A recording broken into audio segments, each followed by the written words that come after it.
Good afternoon, everyone. I am so pleased to have with us today America's Majority Leader.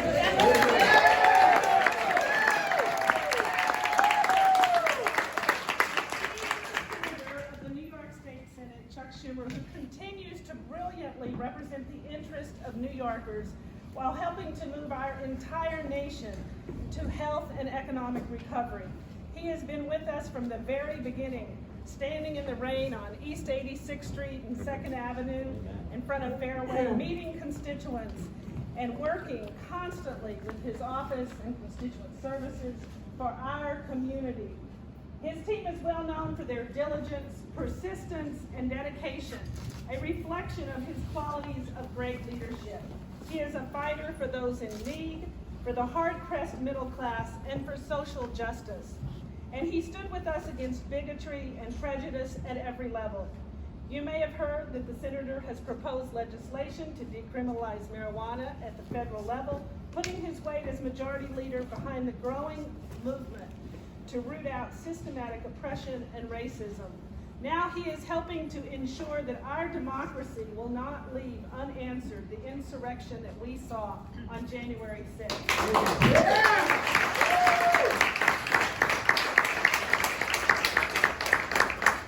And if that isn't enough, he is working on a legislative package to fast-track funding for physical infrastructure, and we'll get an update on that today.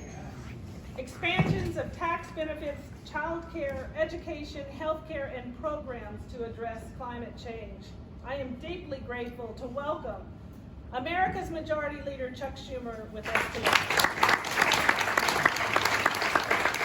Thank you.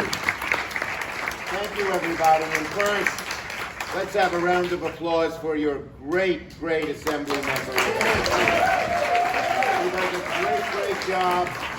You know she does a great job here in your assembly district. I can tell you, because I keep an eye on Albany, what a great job she does up there as well. So she's doing it both ways.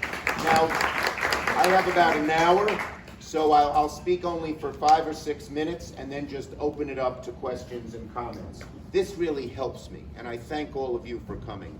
I'm the majority leader. I have a lot to do in Washington. But the best way I can do my job in Washington is stay in touch with people and hear directly what their concerns are. I will walk away from this meeting more knowledgeable and more able to do my job than when I walked in, because I'm going to learn from you and not only tell you what I am working on, but also hear from you what you want me to work on. And every time I go to a meeting like this, I come away with a new idea or two. So I appreciate that very much. I'm going to quickly tell you just one thing about my January 6th, which will give you some idea of where I believe we should be headed as a nation. Now, January 6th could be described, at least from my point of view, by the opening line in Charles Dickens' novel, A Tale of Two Cities, the best of times, the worst of times. You may remember that January 5th was our election day in Georgia, where we had 2 Democratic senators. If they won, we knew we'd get back the Democratic majority. Well, I was very nervous. I stayed up all night, watched the results. Tuesday night bled into Wednesday morning. I'm on the computer at 2 a.m. What's the results in Chatham County? How many African-American turnout was there in DeKalb County? Finally, at 4 a.m. in the morning, it's clear that we've won. And we would gain the Democratic majority. I would replace Mitch McConnell as the majority leader. So my first reaction, of course, was just joy, just unmitigated joy. Every one of you I know has had strong goals in your lives, personal, family, maybe it's professional, maybe it's business. And when you achieve it after a long travail, logs on the path, detours along the way, you feel wonderful. And I felt joy, but immediately almost, I had a second reaction come upon me, strongly and quickly, and it surprised me with its strength and speed.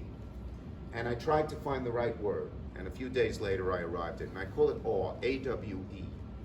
Not in the sense my teenage daughters used to use it, gee, that movie was awesome, but rather in the biblical sense. When the angels see the face of God, they tremble in awe. And I was almost trembling, realizing the huge responsibility placed on the shoulders of our Democratic majority, thin though it was, and of course on my shoulders as their leader. And I'd say those responsibilities, those imperatives, fell into three categories. The first, of course, was substantive. So much to do that hadn't been done in the past that we had to make up for. Dealing with the fundamental issues and premises of our society, like climate change, like economic inequality, like racial injustice, like perfecting our democracy, which had withered over the previous years, and so many other issues. The second responsibility was sort of political. And that was, so many voters say, doesn't make a damn bit of difference who I vote for. Nothing changes. We had a unique opportunity to show them real change immediately, because we had campaigned on delivering vaccines, delivering checks, getting children out of poverty with a child tax credit. We could produce those things, maybe, hopefully. But the third responsibility was the most serious of all, and I'd call it almost a moral responsibility. You probably asked yourself the same question I asked myself.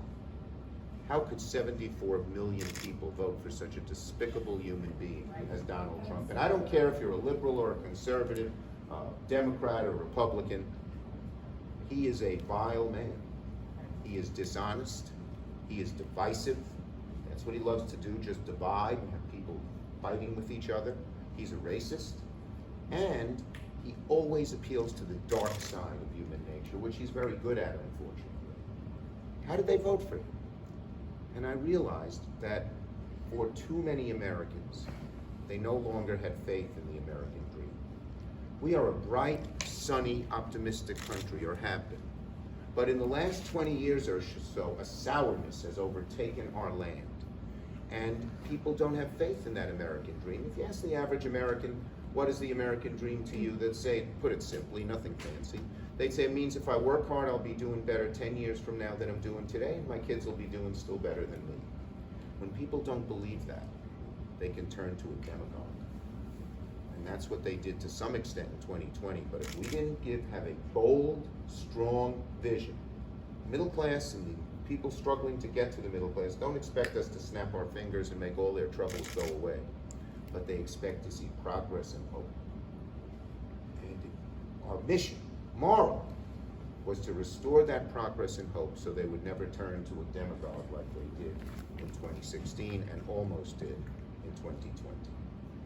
So those were my feelings, joy but awe. I drive down, I can't sleep, get in the car at 7:30 in the morning, drive down to Washington, get on the floor of the Senate for the first time as the putative majority leader at 1 p.m. We're counting the votes, as you may remember.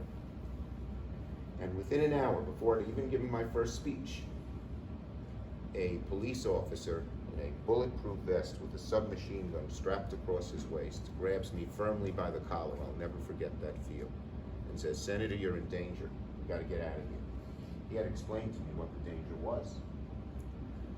You may have seen this because the video cameras, the security cameras overhead caught it, and they showed it at the impeachment trial, first time I saw it.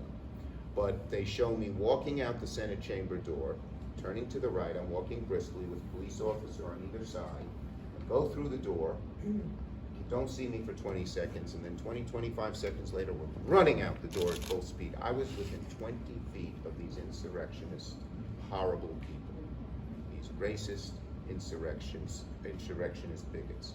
Had one of them had a gun, had two of them blocked off the door, Lord knows what would have happened. One of them was reputed to point at me and say, "There's the big Jew, let's get him." Worst of times.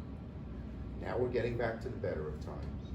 They've arrested about half of those who invaded the Capitol, but more importantly, we've gotten the vaccines out, we've gotten the checks out, we passed the ARP, which helped so many aspects of American life and New York life in particular. Believe me, when I have a little say, I design things to be very helpful to New York. And we have this big bold, this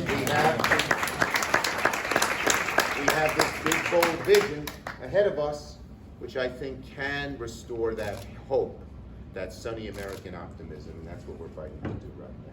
So that's all I'm going to say, because I'd rather spend the rest of the time answering your questions. So I'll let Rebecca recognize people, and feel free to tell me what you have to say. I thought.